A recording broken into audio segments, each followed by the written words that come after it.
కంచికచర్లలో జగన్ నాగరాజు కుటుంబాన్ని ఓదారుస్తున్నారు. ఇప్పుడు ఆ లైవ్ చూద్దాం.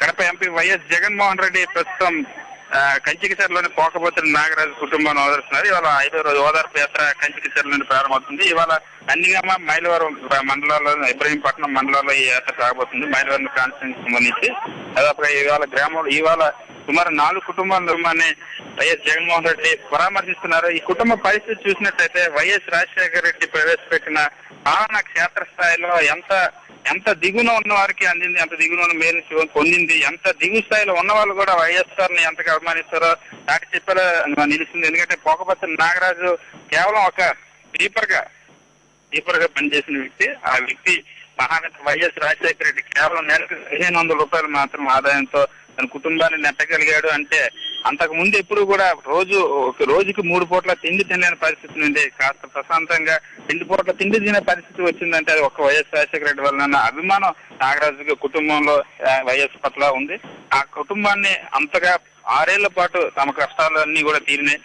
తమకున్న పిల్లలను మంచిగా చదివించుకునే అవకాశం వచ్చిందని ఆనందపడుతున్న సమయంలో నాయన వైఎస్ రాజశేఖర రెడ్డి చనిపోయాడు అనగానే ఆ కుటుంబం పెద్దయిన నాగరాజు తీవ్ర మనస్తాపానికి గురై వైఎస్ చనిపోయాడన్న విషయం 3వ తేదీన తెలుసుకున్న తర్వాత తీవ్ర మనస్తాపానికి గురి అనారోగ్యం పడ్డాడు. కేవలం యువకుడు అయ్యిండు కూడా దాదాపుగా కేవలం 30 నుండి 35 సంవత్సరాల మధ్యలో ఉన్న వయసున్న నాగరాజు వైఎస్ పట్ల ఉన్న అభిమానంతో తన గుండె భారం అయిపోయింది. గుండె భారమైన 4 మహానేత వైఎస్ రాజశేఖర రెడ్డి అంత్యక్రియలు జరుగుతున్న సమయంలో ఆ అంత్యక్రియలను చూస్తేనే తను కూడా కాలం చెల్లించిన పరిస్థితి ఏర్పడింది. నాగరాజు కుటుంబాన్ని ప్రస్తుతం జగన్మోహన్ రెడ్డి వరుస్తున్నారు. నాగరాజు కుటుంబం పరిస్థితి చూసినట్టయితే నాగరాజు చనిపోయిన తర్వాత ఆ కుటుంబానికి పూర్తిగా కోల్పోయి ఒంటరి అయిపోయిన పరిస్థితి. నాగరాజుకి 2 ఆడపిల్లలు ఉన్నారు. సౌజన్య, లిఖిత, కీర్తి ఇద్దరు కూడా ఒక ఆడపిల్ల, ఇంకొక పాప ఇంకా యూకే చదువుతుంది. ఆమె భార్య వనజ ఇప్పుడు అదే నాగరాజు చేసిన స్వీపర్ పని చేసి ఈ 2 ఆడపిల్లను కూడా తో పాటు తన భర్త తల్లి అయిన అత్తను కూడా పోషించాల్సిన పరిస్థితి. పూర్తిగా ఆమె రెక్కల కష్టం మీద ఆ కుటుంబం నడుస్తున్న పరిస్థితి. ఇప్పుడు ఆ కుటుంబాన్ని పరామర్శించేందుకు వైఎస్ జగన్మోహన్ రెడ్డి వచ్చారు. ఈ కుటుంబానికి ఖచ్చితంగా వైఎస్ జగన్ ఆసరా ఎంతైనా అవసరం ఉంది. ఇటువంటి కుటుంబాల కోసం వైఎస్ జగన్మోహన్ రెడ్డి ఖచ్చితంగా నల్ల కాలంలో ఇచ్చిన మాట నిలబెట్టుకుని ఇటువంటి కుటుంబాలన్నిటికీ ఎట్టి పరిస్థితుల్లో కూడా అండగా నిలవాలి. నా నాన్న కోసం చనిపోయిన వారందరికీ కూడా అండగా నిలవాలి. వారికి సాయం చేయాలి. వారి కష్టాల్లో పాల్గొనే ఉద్దేశంతోనే ఓదార్పు యాత్ర చేపట్టారు. ఎన్ని చూస్తున్నామో రాష్ట్రంలో పరిస్థితి అందరూ గమనిస్తున్నారు. ఎన్ని కుట్రలు, రాజకీయ రాబందులన్నీ ఏకమై ఇదే ఓదార్పు యాత్ర రాజకీయ కక్ష కట్టడానికి కారణం ఈ ఒక్క ఓదార్పు యాత్ర అయినప్పటికీ కూడా ఎన్ని జరుగుతున్నా, ఎన్ని కష్టాలు ఎదురవుతున్నా తను ఇచ్చిన మాట నిలబెట్టుకుంటున్నారు. ఖచ్చితంగా తనకు తండ్రి కోసం చనిపోయిన తన కుటుంబ సభ్యులకి నేను అండగా నిలవాలి. యావత్ రాష్ట్రం అంతా కూడా తన కుటుంబం చాలా పెద్ద కుటుంబాన్ని ఇచ్చారని నల్లకారులు చెప్పిన మాట ప్రకారం ఆ కుటుంబాలు అన్నిటికీ కూడా కలుస్తున్నారు వైఎస్ జగన్మోహన్ రెడ్డి. ఇవాళ యాత్ర దాదాపుగా 25 గ్రామాల మీదుగా సాగబోతుంది. జగన్మోహన్ రెడ్డి సుమారు 17 వైఎస్ఆర్ విగ్రహాలను 15 నుంచి 20 వైఎస్ఆర్ విగ్రహాలను ఆవిష్కరిస్తారు. అదేవిధంగా కంచికచర్ల తర్వాత విజూరులో మరో 3 కుటుంబాలు కూడా వైఎస్ జగన్మోహన్ రెడ్డి పరామర్శిస్తారు. అక్కడ కూడా మహానేత వైఎస్ రాజశేఖర రెడ్డి పట్ల అభిమానంతో ఆయన మరణాన్ని మళ్ళీ తీర్చుకోలేక చనిపోయిన పరిస్థితుంది. ఆ కుటుంబాన్ని కూడా వైఎస్ జగన్మోహన్ రెడ్డి తర్వాత ఓదారుస్తారు. ప్రస్తుతానికి పోకపత్తి నాగరాజు కుటుంబాన్ని వైఎస్ జగన్మోహన్ రెడ్డి పరామర్శిస్తారు. ఖచ్చితంగా ఖచ్చితంగా ఈ కుటుంబానికి వైఎస్ జగన్మోహన్ రెడ్డి ఆశ ఎంతైనా ఉంది. 2 ఆడపిల్లలు, ఇంట్లో మొత్తం 4 ఆడవాళ్ళు ఉంటున్నారు. వైఎస్ నాగరాజు చనిపోయిన తర్వాత చాలా ఇబ్బందులు పడుతున్నారు. రాత్రి పగలు కష్టపడి ఇద్దరు పిల్లల్ని పోషించుకోవడానికి ఆమె నాగరాజు భార్య చాలా ఇబ్బందులు పడుతుంది.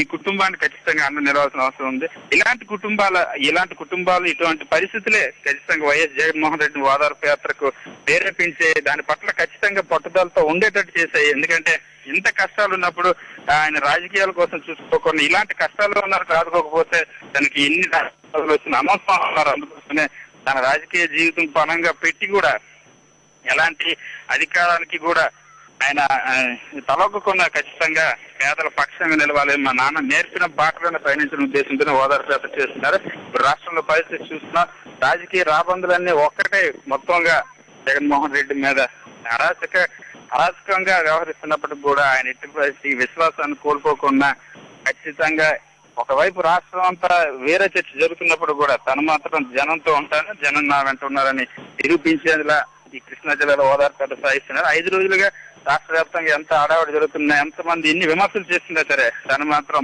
ఎట్టి పరిస్థితుల్లో కూడా ధైర్యం కోల్పోకుండా విశ్వాసాన్ని సరళించకుండా ఓదార్పు యాత్రలో ముందుకు వెళ్తున్నారు. ఇదే విధంగా ఇవాళ కూడా ఓదార్పు అవుతుంది. ఈ నెలాఖరు వరకు కూడా కృష్ణా జిల్లాలో ఓదార్పు అవుతుంది. ఇప్పటికే దాదాపుగా విద్యులు చాలా ఆలస్యంగా దాదాపు 36 గంటల ఆలస్యంగా నడుస్తుంది. ఈ పాటికి 4 నియోజకవర్గాలు పూర్తి కావాల్సిన ఓదార్పు యాత్ర కేవలం ఇంకా 2వ నియోజకవర్గాన్ని జగ్గైపేట మాత్రం పూర్తి చేసుకోగలిగింది. మైలవరం నియోజకవర్గం ఇంకా సాగుతూనే ఉంది. చాలా తీవ్రమైన ఒత్తిడి జనం నుండి నిన్నటికి నిన్న ఒక గ్రామంలో ఒక కార్యకర్త వైఎస్ జగన్ తమ గ్రామానికి రాకపోతే ఆత్మహత్య చేసుకుంటానని పట్టుబట్టి మరి తన గ్రామాన్ని తీసుకెళ్లిన పరిస్థితి. అలాగే చాలా ఊళ్ళో అన్షెడ్యూల్ ఊళ్ళు దాదాపుగా ఇప్పటికే 20 నుండి 25 అన్షెడ్యూల్ ఊళ్ళలోకి వెళ్లాల్సి వచ్చింది. ప్రజలంతా కూడా రోడ్ల మీదకి వచ్చి వాహనాలు అడ్డుపెట్టి ఎట్టి పరిస్థితుల్లో రాకపోతే ఆత్మహత్యలు చేసుకుంటామన్న పరిస్థితి ఏర్పడింది. ఓవైపు రాష్ట్రంలో ఎల్లో మీడియా పత్రికలు ఓవైపు దుష్ప్రచారం చేస్తున్నప్పుడు కూడా జనం మాత్రం వాటన్నిటిని లెక్క చేయకుండా ఓదార్పు యాత్రలో జగన్ వెంట నిలుస్తున్నారు. ఇది ఖచ్చితంగా ఒక రాష్ట్రంలో జరుగుతున్న ఒక విచిత్రమైన రాజకీయ పరిస్థితి సూచిస్తుంది.